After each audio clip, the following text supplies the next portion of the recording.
tema da palavra de hoje é o poder do novo de Deus. Quantos querem viver o novo de Deus? Diga amém. Irmão, o novo de Deus é uma das coisas mais perseguidas pela criação. O problema é que muitas vezes queremos o novo só para nos livrar do velho. Tem gente que quer acessar o novo porque está cansado ou entediado do que está vivendo até aqui. Mas o novo não é só uma mudança de estação. O novo de Deus é um novo degrau na construção de uma plenitude. O novo de Deus precisa te levar para mais perto de uma promessa. O novo de Deus vai sempre te levar para mais próximo do seu destino profético. E é por isso que tem coisas novas que clamamos a Deus para que aconteçam e elas não se manifestam, porque Deus nunca vai te levar para um lugar que te distancie daquilo que Ele já preparou para você. Alguém está comigo? Diga amém. Então o novo de Deus muitas vezes é diferente do nosso novo. E é por isso que precisamos saber pedir, porque a Bíblia diz que muitas vezes não acessamos e não recebemos porque pedimos mal. A oração do Pai Nosso é pautada numa petição e numa certeza: a vontade dele é melhor do que a minha. Seja feita a sua vontade na terra como já é feita no céu. O primeiro princípio sobre o novo de Deus é que o novo de Deus começa em Deus, sustenta em Deus e aponta para Ele. O novo de Deus não é como o nosso novo. O novo de Deus não é sobre uma mudança superficial, não é sobre uma mudança natural, não. O novo de Deus muda a natureza, o novo de Deus muda a matéria, o novo de Deus muda a estação, o novo de Deus muda algo na terra que já foi mudada no céu. Então entenda, quando você acessa o novo de Deus, muitas coisas vão ser transformadas também. Ele muda mesas, ele muda ambientes, ele muda a atmosfera, ele muda pensamentos, ele muda motivações, ele muda inclinações. Tem muita gente que quer viver o novo, mas não permite que Deus o torne algo novo. Isso na palavra de Deus é impossível. Não dá para derramar vinho novo sobre uma odre velha. Deus não vai dispensar a novidade que Ele tem se você não se tornou uma nova criatura. E é aí que muitas vezes a gente se frustra. Desejamos viver as promessas de Deus, mas ainda não nos tornamos filhos de Deus. Queremos caminhar debaixo das palavras que Deus tem para a sua igreja, mas ainda não nos tornamos igreja. Queremos viver as bênçãos espirituais, mas ainda não nos tornamos espirituais. A Bíblia diz que Deus já nos abençoou com todas as bênçãos espirituais nas regiões celestiais em Cristo Jesus. Olha para mim, pega isso aqui. Você já é abençoado nas regiões celestiais em Cristo Jesus. Então o que eu preciso fazer para acessar a bênção que Deus já liberou? Você precisa ir para um lugar mais alto. Você precisa buscar mais, e à medida que buscamos, Ele se revela mais. Tiago diz: aproximem-se de Deus e Ele se aproximará de vocês. As bênçãos estão estabelecidas, as promessas são verdade e vida, as palavras dele não voltam atrás. Então eu preciso, de tempos em tempos, reavaliar minha jornada de fé. Se o que eu estou vivendo não parece com a promessa que eu recebi, alguma coisa não está batendo. A gente costuma usar o termo vontade de Deus como um novo apelido para aquilo que na verdade é a nossa vontade. Então quando a gente quer abrir mão de algo, ou quando a gente está no meio de um processo que a gente quer desistir, a gente fala: não, Deus me deu uma nova direção. Irmão, guarda isso aqui em nome de Jesus. O novo de Deus muitas vezes vai ser contra-intuitivo. Você quer ir para um lugar, Deus vai mandar você voltar. Você quer entrar numa porta, Deus vai falar que a porta vai ser fechada. Você quer fazer um novo negócio, Deus está falando para você abrir mão de um projeto. O novo de Deus nem sempre aponta para aquilo que queremos, mas o novo de Deus sempre é melhor do que o meu novo, porque por mais que não faça sentido hoje, quando a vontade de Deus se cumprir, tudo vai se encaixar. É por isso que na jornada dos homens de Deus tem momentos que parece que está tudo desmoronando, mas nos planos de Deus está tudo se encaixando. A prisão de José se torna um envio profético. A perseguição de Davi se torna uma nova patente de autoridade. A crucificação de Jesus se torna o início da redenção e do projeto de Deus. Então a gente olha com os olhos naturais e fala: acabou, não tem mais jeito. Mas os céus estão olhando e estão dizendo: tudo coopera para o bem daqueles que amam a Deus. Talvez se estivéssemos assistindo a prisão de José, diríamos: não tem como Deus cumprir o que prometeu para esse menino. Mas os céus, quando viram a prisão de José e viram para onde ele foi levado e falaram: mais um passo na direção da promessa que Deus fez. Alguém crê nisso aqui em nome de Jesus? Diga: eu creio que estou sendo empurrado na direção do novo de Deus. Diga: não importa o que vai se levantar no meio do caminho, se Deus disse que vai acontecer. Vamos lá, Goinha, alguém comigo aqui nessa manhã? Diga: já aconteceu. Alguém comigo aqui nessa manhã? Você pode dar um brado de liberdade no seu lugar. Aleluia, aleluia. O novo de Deus para Paulo em algum momento é uma prisão, mas dá para ele acesso a pregar para o imperador. O novo de Deus para Daniel é uma cova com leões, mas dá acesso a um nível de fé extraordinário. O novo de Deus para mim em 2017 me levou para um leito, mas me deu uma autoridade e unção para orar por enfermos que até então eu não tinha experimentado. O novo de Deus, ele passa por processos, e eu preciso entender que o fato de ser novo não significa que seja sempre facilitado, mas sempre vai me levar para um lugar mais elevado. Muita gente está se frustrando com o Evangelho porque entendeu do Evangelho coisas que o Evangelho nunca prometeu. O Evangelho não fala sobre uma vida mais fácil, o Evangelho fala sobre uma vida plena. O Evangelho não fala sobre a ausência de batalhas, mas o Evangelho fala sobre a ausência de derrotas. Em Jesus somos mais do que vencedores. O Evangelho não fala que os gigantes nos temerão, não, eles continuarão te afrontando, mas eles cairão diante da presença de Deus. O Evangelho não fala que nós não vamos enfrentar doenças e enfermidades, mas diz que pelo sangue de Jesus todas elas já foram levadas sobre ele. Então entenda, não é sobre se os gigantes virão, é qual é o destino deles diante da presença de Deus. Cada um dos inimigos de Deus já foram colocados debaixo dos seus pés. Alguém comigo aqui? Diga: eu creio que o novo de Deus, diga, sempre vai me levar para um lugar mais alto em Deus. Uma nova medida de fé, uma nova estação de milagres, novos testemunhos, novas vestes, novas armas espirituais. Diga: eu e a minha casa, ainda esse ano, viveremos uma nova medida. Aquilo que os nossos olhos não viram, aquilo que os nossos ouvidos não ouviram, e aquilo que não penetrou o nosso coração. Diga: é isso que Deus tem preparado para nós. Os que creem, avançaremos em fé, não recuaremos, não olharemos para trás, não desanimaremos, não desistiremos, porque maior é o que está em nós do que tudo que se levanta ao nosso redor. Vamos, diga com autoridade, diga: eu creio que se Deus diz que vai acontecer. Vamos, alguém comigo aqui para trazer existência? Diga: já aconteceu. Vamos lá, Goiânia, será que alguém pode fazer barulho? Aleluia. Para viver o novo de Deus você vai precisar de fé. O otimista, por mais que tenha uma firme expectativa, não vai acessar um milagre, porque milagres não são desencadeados pelo seu nível de otimismo. Milagres são desencadeados pela fé. A fé não limita a Deus e Deus não limita a fé. E um dos princípios básicos para viver o novo é entender que o novo habita no futuro. Fala para quem está do seu lado, me ajuda a pregar nessa manhã. Fala: esperança mora no futuro. Sabe, a fé sempre aponta para o futuro, ela nunca aponta para o passado.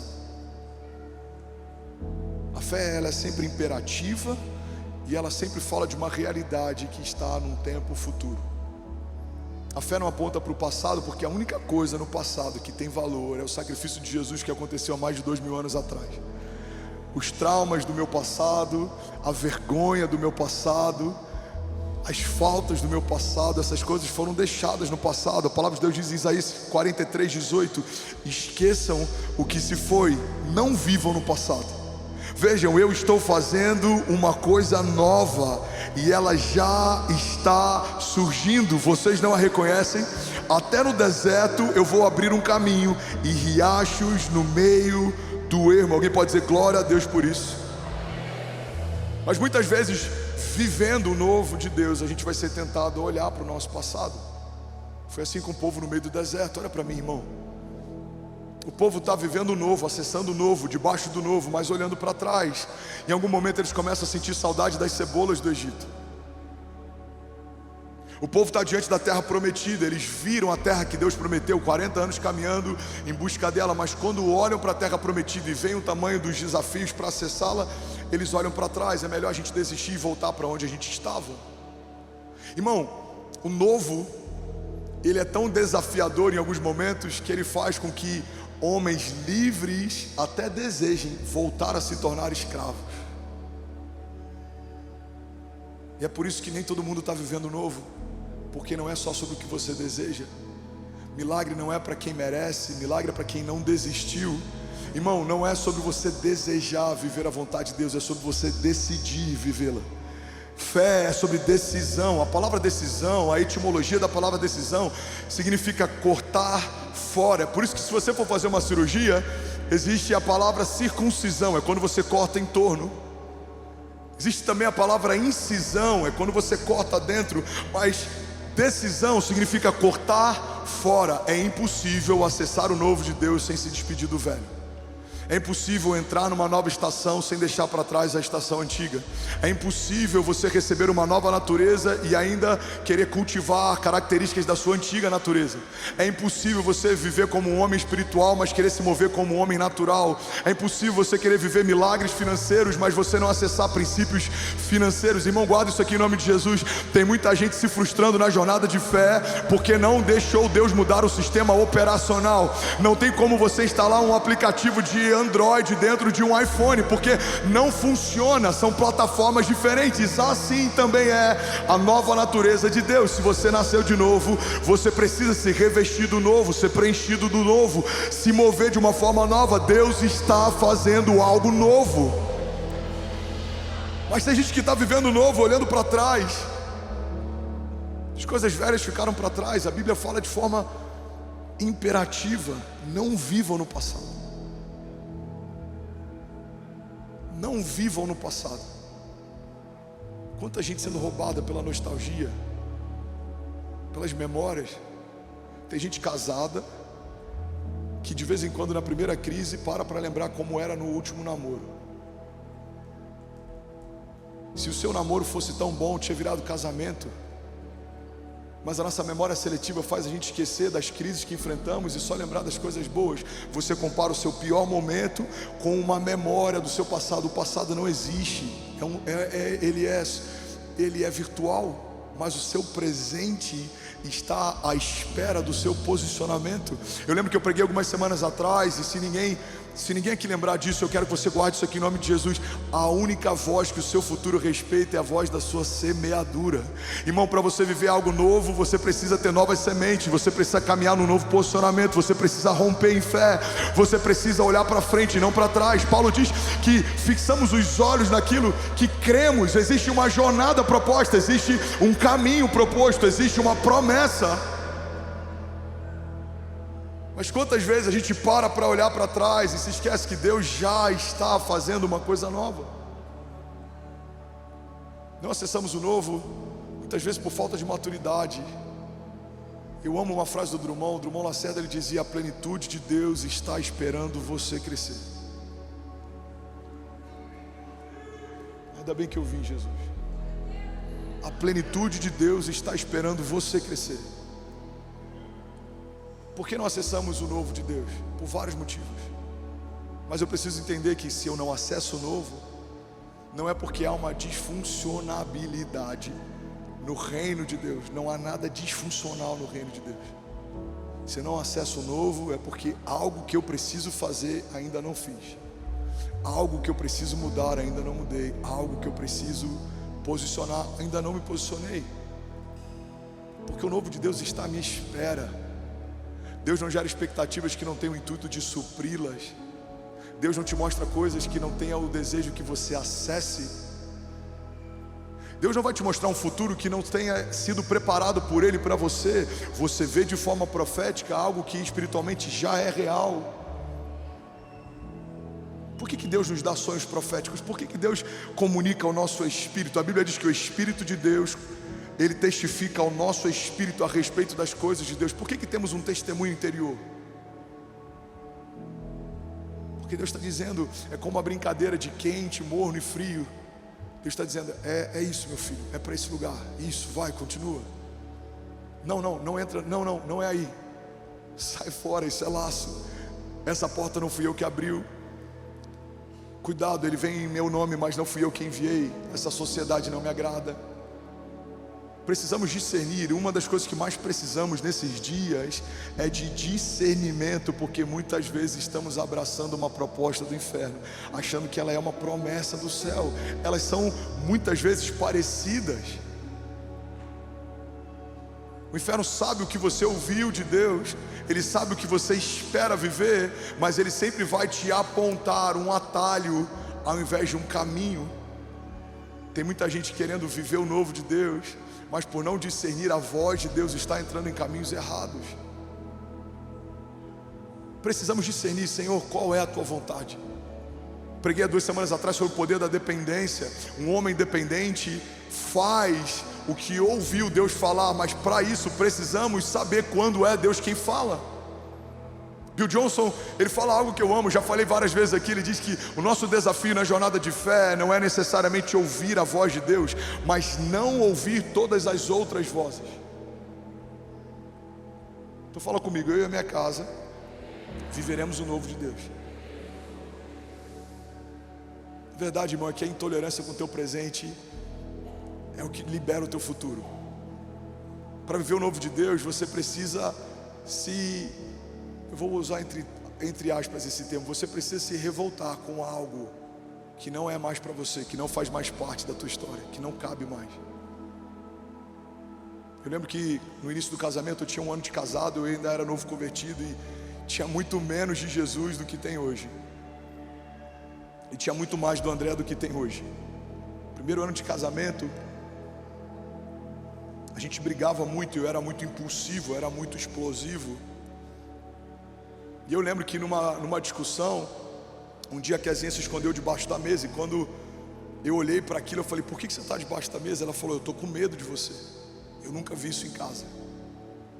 E aquilo foi um choque para mim. Eu falei, a mulher que eu jurei proteger está com medo de mim, se escondendo debaixo da mesa. E aquilo começou a gerar nojo em mim. Eu comecei a gerar nojo de quem eu era, eu comecei a gerar nojo pelas minhas atitudes, e aquilo que eu sempre celebrei, eu comecei a rejeitar. Porque na minha criação, um homem explosivo, um homem que era forte nas suas decisões, um homem que era impulsivo, isso era algo bom. É assim que os homens são, foi como eu aprendi.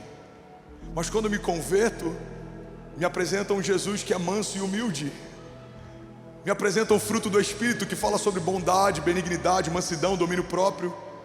E eu entendi que não dava para as duas coisas coexistirem, não dava para querer andar no poder e no Espírito, mas não permitir que o fruto do Espírito fosse gerado sobre mim. Não dava para querer andar sobre milagres e promessas, mas continuar sendo um homem carnal e natural. Não dava para desejar ser como Jesus, mas celebrar coisas que não pareciam com Ele. Irmão, guarda isso aqui, você só vai acessar o novo quando você rejeitar o velho. Você precisa discernir o que não cabe mais na tua jornada. Tem amizades que não cabem mais. Tem alianças que não cabem mais. Tem sonhos na tua lista que não cabem mais, não são para você. Tem grupos de WhatsApp que não cabem mais. Faz sentido? Tem grupos de WhatsApp que não cabem mais. Aí você fala para sua esposa, amor, é só o grupo do trabalho. Tem pornografia lá? Então não é para você estar. Cria um grupo à parte. Eu falo, gente, quando quiserem falar comigo, vocês sabem qual é o meu número. Mas não dá para você ficar. Tem conversas que não dá para você ouvir. A Bíblia diz que feliz é o homem que não anda segundo o conselho dos ímpios.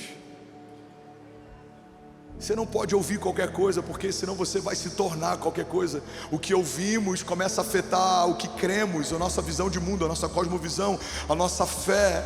O que cremos afeta como nos movemos, como decidimos, o que fazemos, e isso certamente vai definir o nosso destino. Não dá para você ouvir o que não deveria ouvir, ver o que não deveria ver, fazer o que não deveria fazer e achar que vai viver o que Deus prometeu que você viveria. Precisamos de uma fé coerente. E é por isso que a intolerância com o meu presente libera o meu destino. E tem coisas que eu vou olhar e falar, não dá mais para aceitar isso daqui. E isso é para todas as coisas. Tem gente que já aceitou como sua uma doença que Jesus já declarou que é dele. Pastor, me explica isso melhor. Vou te explicar. Isaías 53, a palavra de Deus diz: certamente Ele levou sobre si as nossas doenças e enfermidades, e o castigo que nos trouxe a paz estava sobre Ele, e pelas suas pisaduras nós fomos sarados. Irmão, tem gente que está chamando a doença de sua, mas não consegue chamar um milagre de seu. O meu câncer, o meu problema, a minha enxaqueca, a minha dor, não é sua, já foi sua, mas Jesus já levou sobre Ele a sua cura. Agora é o seu milagre, a sua promessa. O que você está vivendo, Deus já preparou, e você vai acessar em nome de Jesus. Alguém comigo aqui, diga amém. Muitas vezes não temos dificuldade em chamar problemas como sendo nossos. O meu gigante, o meu deserto, a minha crise, a minha falta. Não, você tem que apontar para o que quer viver, não para o que está vivendo. O que está vivendo todo mundo já sabe, o que vai viver só Deus. Aquele que preparou para você, aquele que desenhou para você, aquele que estabeleceu os seus dias no seu livro antes de qualquer um deles existir. A fé aponta para o futuro e não para o passado. A fé precisa ser coerente. A fé precisa gerar um descontentamento com a minha realidade atual. Não dá para você ver celeiros vazios e achar que está tudo bem. Não está tudo bem. Se você serve a um Deus que é dono do ouro e da prata, escassez não é uma expressão ou uma linguagem de Deus. Entenda isso, irmão. Conhecer pouco da Bíblia, pastor, eu não conheço nada da Bíblia, e está tudo bem. Irmão, está tudo bem você não conhecer, não está tudo bem você aceitar a ideia de não conhecer. Está tudo bem você não ter. Não está tudo bem se você aceitar a ideia de nunca ter. Está tudo bem se você está doente. Não está tudo bem se você aceitar a ideia de permanecer doente.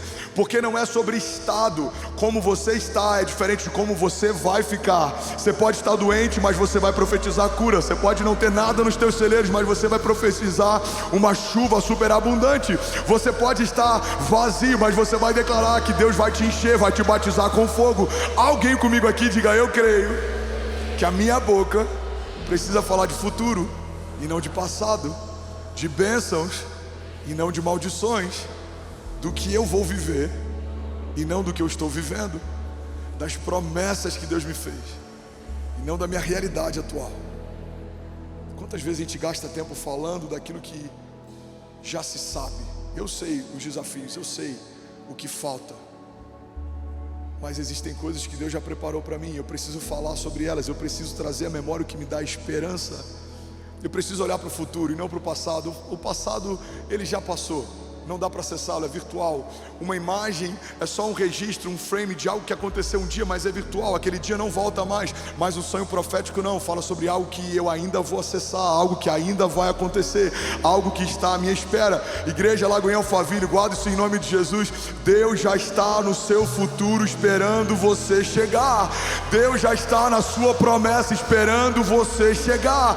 Veja, eu estou fazendo uma coisa nova, diz o Senhor. Vocês não percebem?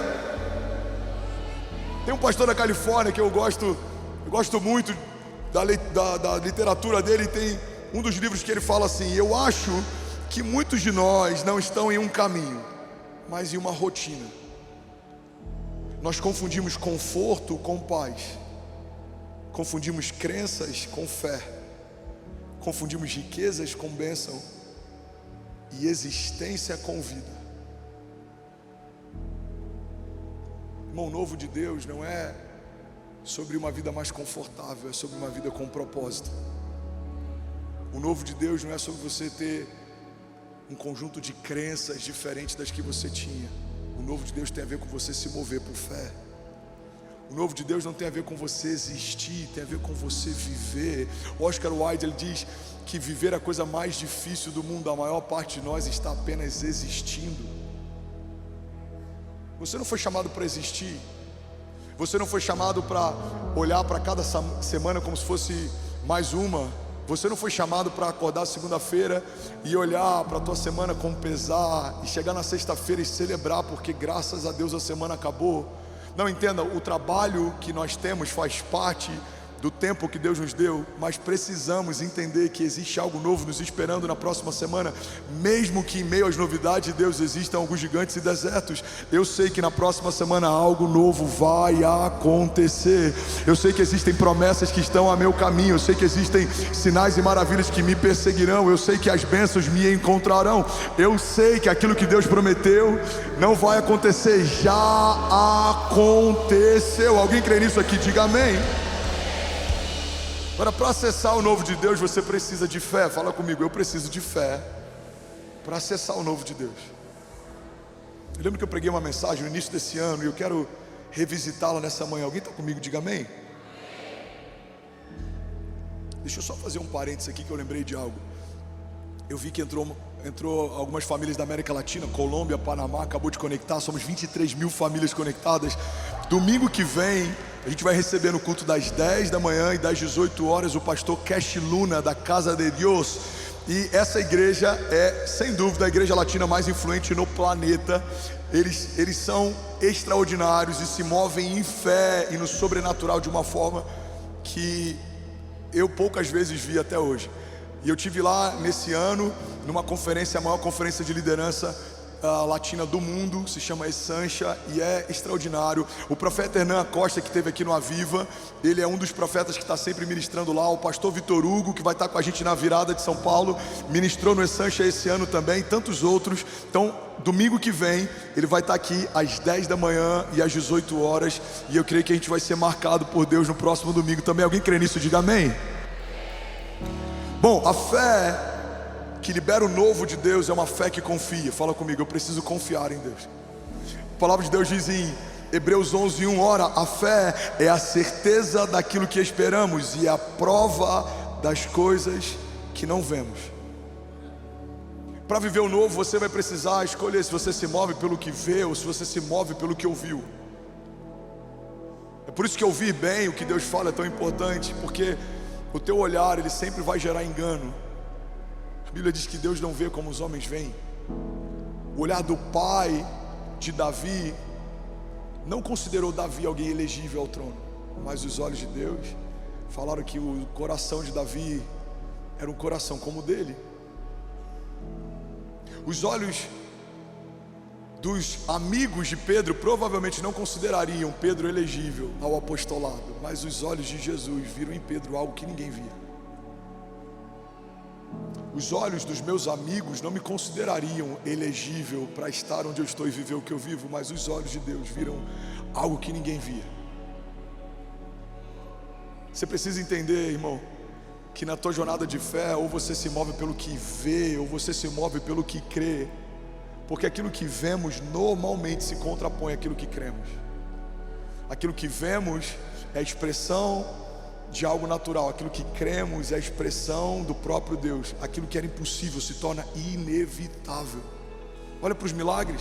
Hebreus 11, a galeria dos heróis da fé, fala sobre homens que venceram o poder do fogo, enfrentaram a espada, enfrentaram leões. A Bíblia diz que tornaram-se poderosos e colocaram em retirada os seus inimigos. A Bíblia diz que da fraqueza tiraram força. Em outro momento a Bíblia diz que a nossa fraqueza é a fonte da força de Deus. Diga ao fraco, eu sou forte. Irmão, é por isso que aos olhos naturais alguém pode olhar para você e ver um homem fraco, mas Deus pode estar olhando para você e vai dizer para você o que disse para Gideão enquanto ele se escondia dos seus inimigos. Gideão, vai nessa tua força. Não dá para viver promessas de Deus e querer que as coisas aconteçam segundo aquilo que nós vemos. O que você vê pode ser crise, o que Deus vê pode ser tempos de paz. Talvez o que você vê seja um gigante poderoso, mas o que Deus vê é o passaporte para um próximo nível. Talvez o que você vê é uma cadeia, um jugo, uma prisão, mas o que Deus vê é a liberação do teu destino profético. Existe um livro do T.D. Jakes que se chama Esmagados, e a proposta do livro é o entendimento de que somos como uma uva sendo esmagada para gerar um bom vinho. Irmão, quando alguém sente o seu aroma, sabe em que safra você foi gerado, que tipo de esmagamento você já sofreu. Quando alguém me vê prosperando, pode até julgar a minha colheita, mas certamente não tem ideia de como já semeamos com lágrimas. Quando alguém me vê pai de 3 filhos, pode achar que foi fácil chegar até aqui, mas certamente não sabe que em 88, quando minha mãe estava grávida de mim, todos os médicos sugeriram que abortasse por uma doença que ela contraiu na gravidez. Quando alguém vê essa igreja tão grande, pode achar que foi fácil chegar até aqui, afinal São Paulo é tão grande, tem tanta gente famosa nessa igreja, mas não sabe que essa promessa foi feita quando 15 pessoas ocupavam uma garagem de uma casa e pregávamos as mesmas mensagens debaixo do mesmo temor. Irmão, tem coisas que as pessoas vão olhar você vivendo e vão até achar que talvez foi fácil chegar até aqui, mas ninguém viu você enquanto só Deus te via. Semeávamos com lágrimas, estávamos plantando em tempos difíceis, estávamos crendo quando as coisas pareciam que não iam romper. Guarda isso aqui em nome de Jesus. Toda a recompensa pública, ela é gerada depois de um processo de tempo sozinho com Deus. Gideão estava malhando e ninguém via. Ele estava no meio da plantação. Davi estava pastoreando, ninguém via. José estava cativo, ninguém mais via. Todas as vezes que Deus vai te promover, é muito comum o inferno tentar te esconder, mas guarda isso, o inferno pode tentar te esconder, como Moisés foi escondido no palácio, ou José dentro de uma cadeia, ou Daniel dentro de uma cova, ou Jesus lá no céu. Mas a Bíblia diz que ao terceiro dia Deus mandou chamar e o nosso rei ressuscitou. Então alguém vai pegar isso aqui em nome de Jesus. O inferno pode tentar apagar você, calar sua voz ou te esconder, mas você não vai ser escondido na presença de quem te chamou. Ele te viu quando ninguém via, ele te desejou quando você não tinha nada de valor, e ele está chamando você pelo nome. Veja, eu estou fazendo uma coisa nova, diz o Senhor. Alguém comigo aqui, diga amém. Lagoinha, vocês estão aqui ainda? Eu não sei se você está recebendo muito ou se você está só assistindo, mas eu estou liberando palavras que podem liberar o destino de alguém aqui. Eu estou liberando e profetizando algo que pode mudar a história de alguém aqui. Você está comigo? Diga amém. Salmos 125:1 diz: os que confiam no Senhor são como o monte Sião, que não se pode abalar, mas permanece para sempre. E assim como os montes que cercam Jerusalém, assim o Senhor protege o seu povo, desde agora e para sempre. Salmos 27 diz: alguns confiam em carros, outros em cavalos, mas nós confiamos no nome do Senhor nosso Deus. Eles vacilam e caem, mas nós nos erguemos e estamos firmes. Será que alguém pode dizer glória a Deus? O novo de Deus precisa ser perseguido e ele precisa ser profetizado. Tem muitas coisas que vivemos hoje que já profetizamos um dia. Eu não me canso de falar disso. O nosso púlpito em algum momento profetiza algo que em algum momento comunica. Acessaremos um estádio, tempos depois alugamos um estádio. Ampliaremos a igreja, tempos depois estamos nos mudando para um auditório novo. Em algum momento teremos um dia uma fazenda para fazer imersões e retiros de casais e retiros espirituais e o Moriá em São Paulo. Tempos depois compramos a fazenda. Em algum momento nos nossos momentos de oração, os enfermos serão curados. Minutos depois, você que foi curado vem à frente, centenas deles. Agora tem coisas que o seu coração deseja viver. Deus já comunicou o seu espírito, mas a sua boca não fala. Eu creio que quando a gente consegue inverter essa ordem de fechar os olhos e abrir a boca, algo acontece. Porque na maior parte das vezes o que a nossa carne quer é abrir os olhos e fechar a boca. Olhamos para os gigantes, olhamos para as ondas, olhamos para o deserto, olhamos para o saldo na conta, olhamos para os inimigos, olhamos para os comentários, olhamos para os haters, olhamos para aquilo que nos seca. Mas quando você fecha os teus olhos e abre a tua boca, algo sobrenatural acontece. Max Lucado diz: olhe para os seus gigantes e você tropeçará. Olhe para o seu Deus e os seus gigantes tropeçarão. Você está comigo? Diga amém. Uma das coisas que mais tem sido sabotada nos nossos dias é a nossa vida de oração. Tem uma citação de Samuel Chadwick, ele diz: a maior preocupação do diabo é afastar os cristãos da oração. Ele não teme os estudos, nem o trabalho e nem a religião daqueles que não oram. Ele ri do nosso trabalho, ele zomba da nossa sabedoria, mas ele treme quando oramos. Tem uma outra citação de John Bunyan, ele diz: eu posso fazer mais que orar depois de ter orado, mas eu não posso fazer mais que orar até que eu tenha orado. Sabe, a gente tem orado por esse evento, a gente pode fazer mais do que orar depois de ter orado, mas não tem nada mais poderoso que a gente faça até que a gente tenha orado. A gente pode dar o nosso melhor para os nossos filhos até que a gente tenha os consagrado, mas não tem nada mais poderoso que a gente possa fazer por eles até que a gente os tenha consagrado. Tem muita gente colocando muito esforço para que a sua empresa prospere e nada acontece, colocando muito esforço para que o seu casamento se transforme e nada acontece, colocando muito esforço para que portas se abram e nada acontece, colocando muito esforço para que notícias boas cheguem e nada acontece. O que a gente precisa entender nessa manhã é que o novo de Deus não está refém do nosso esforço, porque nunca foi sobre suor, sempre foi sobre sangue. Evangelho é sobre herança, não é sobre conquista. Evangelho é sobre favor de Deus, não é sobre justiça própria. Evangelho é sobre o que Jesus nos deu, não é sobre o que eu posso conquistar sozinho. Evangelho é sobre a justiça de Deus e não sobre autojustificação. Evangelho é sobre o perdão de Deus e não é sobre a minha perfeição. Evangelho é sobre o reerguer de Deus e não é só sobre eu nunca tropeçar. Evangelho é sobre o lavar de Deus e não é sobre eu nunca me sujar. Eu vou tropeçar, mas a palavra de Deus diz que Ele imediatamente estende as mãos, como fez para Pedro, me coloca de pé onde eu estava. Certamente em algum momento eu vou desanimar, mas a palavra de Deus para mim e para você nessa manhã: tem de bom ânimo. Em algum momento eu posso me ferir, mas a palavra de Deus para nós é: maior é o que está em você do que tudo que se levanta ao seu redor. Em algum momento eu posso ficar ansioso, mas a palavra de Deus para nós é: lança sobre mim toda a tua ansiedade, eu tenho cuidado de você. Em algum momento eu posso estar desanimado, frustrado, cansado, mas o convite de Jesus para nós pela palavra é: vinde a mim todos vós que estáis cansados e sobrecarregados, e eu vos aliviarei. Irmão, tem muita gente vivendo debaixo da nova aliança, crente em Jesus, mas operando de um modo antigo. Aprendemos sobre o poder do trabalho, mas o que viveremos em Deus e todo o novo de Deus está completamente vinculado ao poder do favor dele. Eu posso estudar madrugadas em claro a palavra, mas a revelação vem pelo poder do Espírito. Eu posso ter a melhor eloquência, mas o que te convence do juízo, do pecado e da morte é o próprio Deus. Eu posso ter uma estratégia humana extraordinária, mas o que prospera essa casa é a misericórdia de Deus. Eu posso ser o cara mais extraordinário, naturalmente falando, mas se Deus não me conhecer naquele dia, Ele vai dizer: apartai-vos de mim, porque eu não vos conheço.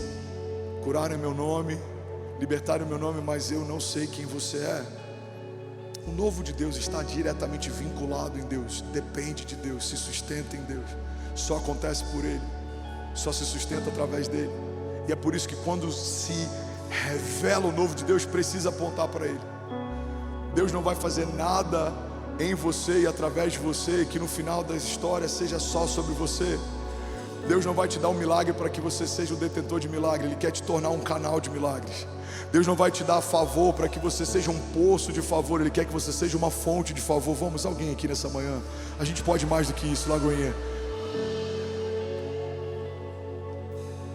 Não é só sobre você, não aponta só para você, porque o novo de Deus é de Deus. O novo de Deus opera através de homens de Deus. O novo de Deus é uma promessa para o povo de Deus. O novo de Deus está condicionado à agenda de Deus. O novo de Deus se move a partir de uma palavra de Deus. O novo de Deus se sustenta pelo pulsar do coração de Deus. O novo de Deus se move na frequência do batimento de Deus. O novo de Deus está debaixo do kairós de Deus. Por isso não dá para ser natural e querer viver o sobrenatural. O natural se dobra diante do sobrenatural, o natural se curva diante do sobrenatural. Aquilo que é impossível para homens é possível para Deus. Aquilo que é impossível para nós é natural para Ele. Só quem estabeleceu todas as leis, inclusive da gravidade, pode confundi-las. Só quem estabeleceu o limite do tempo pode remi-lo. Deus fez você, e é Ele quem sustenta as promessas que te fez. Deus, Ele gerou você, e é Ele quem mantém de pé tudo que te prometeu. É Ele quem gera em nós o querer e o efetuar. É Ele quem é o autor e consumador da nossa fé. É dele, por Ele e para Ele todas as coisas. Alguém comigo aqui diga amém. Hebreus 1:3 diz: o Filho é o resplendor da glória de Deus e a expressão exata do seu ser, sustentando todas as coisas por sua palavra poderosa. Vamos ler isso junto? Hebreus 1:3: o Filho é o resplendor da glória de Deus e a expressão exata do seu ser, sustentando todas as coisas por sua palavra poderosa. Vamos ler isso mais uma vez? O Filho é o resplendor da glória de Deus e a expressão exata do seu ser, sustentando todas as coisas por sua palavra poderosa. Você pode dizer glória a Deus por isso. Você pode celebrar Jesus no seu lugar.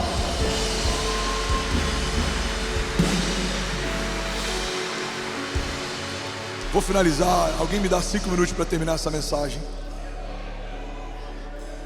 Hebreus diz que Deus sustenta as coisas por meio da sua palavra.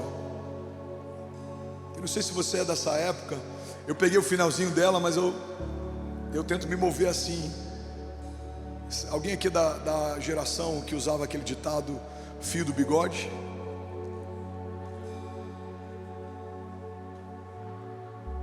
Se você falou, está falado. A palavra de Deus, ela serve não só para liberar o novo, mas para sustentá-lo também. A palavra de Deus faz uma promessa, mas garante a promessa que fez também. É como se Ele fosse aquele que faz o contrato, mas Ele é quem avaliza o contrato também. É como se Ele fosse aquele que te dá o recurso, mas Ele é o fiador e a garantia do recurso que te deu também. Ele é o princípio e o fim. Nele tudo subsiste. Ele é o alfa e o ômega. Ele é a vida, encontrou a morte e ressuscitou. Ele é o primeiro dentre os mortos, para quem tudo tenha a primazia. Ele é o unigênito de Deus, se tornou o primogênito do Pai. Ele é a fonte, Ele é a sabedoria, Ele é a esperança, Ele é a luz dos homens, Ele é o caminho, a verdade e a vida. Ninguém vai ao Pai se não for através dele. Ele é o único intermediário entre nós e Deus. Ele é aquele que reconstruiu o caminho que havia sido quebrado. Ele é aquele que construiu uma ponte que conecta os céus e a terra. Ele é aquele que foi ao Pai, porque se Ele não fosse, o Espírito não seria derramado sobre nós. Ele é aquele que sustenta as promessas que te fez. É Ele quem mantém o teu coração aquecido. É Ele quem mantém os seus filhos de pé. É Ele quem faz a tua casa prosperar. Irmão, entenda isso. Não é pelo quão bom nós somos, mas é pelo quão fiel Ele é. Tudo que você tem começou nele. Você só tem porque Ele mantém assim. Se Ele removesse o fôlego de vida, a minha pregação terminaria daqui a alguns segundos. Se Ele removesse do teu coração as batidas, você não permaneceria. Como correr se não há fôlego para me sustentar? Como sonhar se não há alegria no meu coração para isso? Irmão, tudo que temos aponta para Ele. E é por isso que o novo de Deus, ele está estabelecido a partir de uma condicional. Só vai viver o novo de Deus quem caminha com Ele. A igreja de Jesus, irmão, foi chamada para caminhar debaixo de uma agenda de Deus. A igreja de Jesus foi chamada para viver os milagres de Deus. Você precisa ter um testemunho sobrenatural, porque se você não tem um testemunho de milagres, significa que a sua vida está sendo sustentada pela força do seu braço. Você precisa testemunhar coisas que vão além de você. Eu não podia, mas Deus pode. Eu não sabia, mas Deus sabe. Eu não tinha, mas Deus tem. Precisamos voltar a testemunhar milagres de todos os tipos. A palavra de Deus fala em Atos 2 a respeito do que a igreja viveu depois do derramamento do Espírito. Novo de Deus se manifesta na vida da igreja depois do derramado do Espírito. Não dá para vivermos o novo de Deus se permanecermos caminhando na carne. O chamado de Deus para a igreja é andar no poder e no Espírito. O que faz alguém como Pedro, que era tão impulsivo a ponto de tentar matar um soldado que vem para prender Jesus. O que torna esse homem alguém que, quando caminha pelas ruas da cidade, a sombra dele cura os enfermos, foi o derramado Espírito de Deus sobre Pedro. Não era mais o Pedro que Jesus encontrou, agora era o Pedro que Deus sempre quis que ele fosse. Com o que faz alguém como Saulo, que persegue igrejas, que testemunhou o assassinato de mártires, se tornar agora o homem com as maiores revelações do Evangelho de Deus no Novo Testamento? É o derramado Espírito de Deus sobre Paulo. O que faz a face de Estevão brilhar enquanto está sendo apedrejado? O que faz discípulos tão comuns e ordinários se tornarem homens sobrenaturais e extraordinários? O que faz alguém como seu pastor, tão falível e limitado, se tornar um canal pela misericórdia para ministrar sobre a tua vida e a tua casa? O que faz com que aquilo que a tua família vai viver nos próximos anos seja infinitamente maior e mais poderoso do que tudo que você pediu ou sonhou? É o poder de Deus. O novo de Deus só se revela a partir da liberação do poder de Deus. A Bíblia fala que aquilo que para o mundo é loucura, para nós que cremos é o poder de Deus. Irmão, a pior coisa que você pode fazer para os seus filhos é se tornar um crente natural. A pior coisa que você pode fazer para o teu destino profético é se tornar alguém comum. A pior coisa que você pode fazer para a tua jornada de fé é aceitar uma ideia medíocre de naturalidade. Você não é qualquer um, você não carrega a vida de qualquer um, você não foi adotado por qualquer um, você carrega a própria vida de Deus dentro de si. A Bíblia fala que o mesmo Espírito que ressuscitou Jesus dos mortos habita em nós. A Bíblia fala que recebemos o Espírito de adoção, pelo qual clamamos Abba Pai. Você foi adotado. Na sua nova certidão de nascimento existe um nome, e o nome do seu Pai foi assinado com o próprio sangue de Jesus. Irmão, nós não recebemos, quando nos convertemos, uma carteira de trabalho. Você não foi feito empregado, você foi feito filho, você recebeu uma certidão de nascimento, você nasceu de novo. E se temos uma nova natureza, precisamos servir uma nova agenda. E se temos uma nova agenda, precisamos viver coisas novas. E se vivemos coisas novas, carregaremos novos testemunhos. E se tivermos novos testemunhos, viveremos uma nova medida de fé. E se andarmos numa nova medida de fé, os milagres do passado não se compararão com os milagres que aguardam a minha família no tempo futuro. E se isso acontecer de fato, viveremos a plenitude de Deus. Você não foi chamado para assistir avivamento, você foi chamado para se tornar avivamento.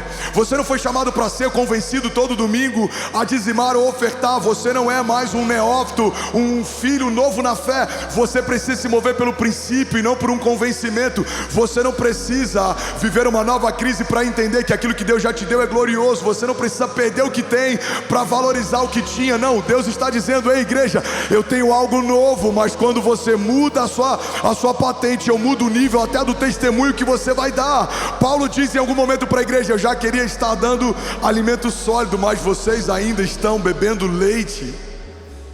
O novo de Deus se revela quando eu acesso um novo nível em Deus. Queremos revelações profundas em Deus, mas continuamos com o nosso coração raso. Queremos revelações profundas da palavra de Deus, mas continuamos sem conhecer os 4 evangelhos. Queremos viver o extraordinário de Deus, mas tudo que ouvimos da palavra dele são 40 minutos no culto de domingo. Queremos acessar a sala do tesouro de Deus, mas todas as vezes que ele nos deu semente, tivemos dificuldade em voltar a semear. Queremos que os nossos filhos sejam apaixonados pela igreja, mas eles nunca nos vêm servindo. Queremos que a nossa casa seja firmada na palavra de Deus, mas nunca consagramos a nossa casa.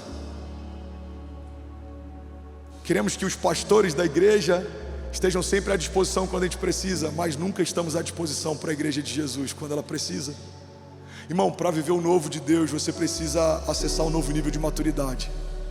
A plenitude de Deus está esperando você crescer. A plenitude de Deus está esperando você crescer. Eu vou falar isso mais uma vez. A plenitude de Deus está esperando você crescer.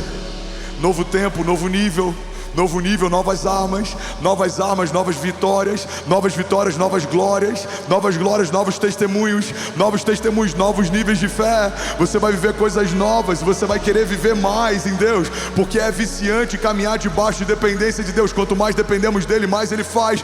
Quanto mais ele faz, mais queremos vê-lo fazer. Quanto mais eu entendo isso, menos eu me esforço e mais eu me deleito. Por quê? Porque é ele quem opera. Você começa a entender como que se move a dinâmica debaixo dos céus. Não é sobre o quanto de suor eu derramo, mas é sobre o quanto de sangue ele já derramou. Antes da nova aliança, vivíamos pelo suor do nosso trabalho.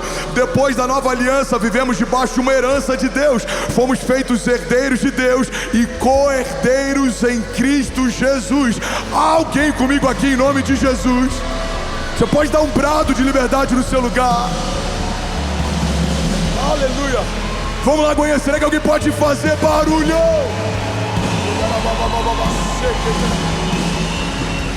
Será que alguém pode dizer, ainda bem que eu vim, Jesus? Fica de pé no seu lugar, eu vou finalizar essa mensagem. Alguém recebendo algo de Deus aqui nessa manhã? Aleluia. Salmos 2:8. Pede-me e eu te darei as nações como herança e os confins da terra como a tua propriedade. Igreja, olha para mim. Não há nenhum esforço humano que se compare ao favor de Deus. Deus pode um dia promover um homem do cativeiro ao governo. Não faz sentido você fazer parte da igreja de Jesus, ser membro do corpo de Cristo, estar debaixo de uma nova aliança e ainda achar que é pela força do teu braço que você vai viver o que Deus prometeu. A palavra de Deus diz: maldito é o homem que confia em outro homem. A gente acha que a palavra de Deus está falando sobre confiança em homens, mas não é isso que a Bíblia diz. Ela diz: e faz dele a força do seu braço. Todas as vezes que colocamos a nossa confiança em qualquer coisa que não seja Deus e a sua palavra, perecemos. Você quer viver o novo? Retira hoje do teu coração qualquer expectativa de qualquer pessoa ou coisa ou situação que não seja o próprio Deus e a sua palavra. Não é a política que vai mudar a nossa história, não é a economia que vai mudar a nossa nação. Quem pode mudar a história da tua família até a milésima geração, os seus filhos e os filhos dos seus filhos, quem pode mudar a tua semana e o teu ano, quem pode mudar a tua casa e a tua empresa, quem pode mudar o teu chamado, os teus celeiros, é o Deus que te viu quando ninguém via. O poder do novo de Deus está diretamente conectado ao coração de Deus. Alguém está comigo? Diga amém. E aí, tudo bom? Você acabou de assistir uma mensagem aqui do nosso canal. Eu tenho certeza que ela te edificou e que ela vai gerar algo novo em você. E a gente separou mais 2 vídeos. Eu quero deixar essas indicações aqui para você continuar queimando com Jesus. E eu quero muito te fazer um pedido também. Se essa mensagem te edificou, comenta aqui embaixo, segue o canal, me ajuda a compartilhar para que mais pessoas sejam tocadas também. Deus te abençoe.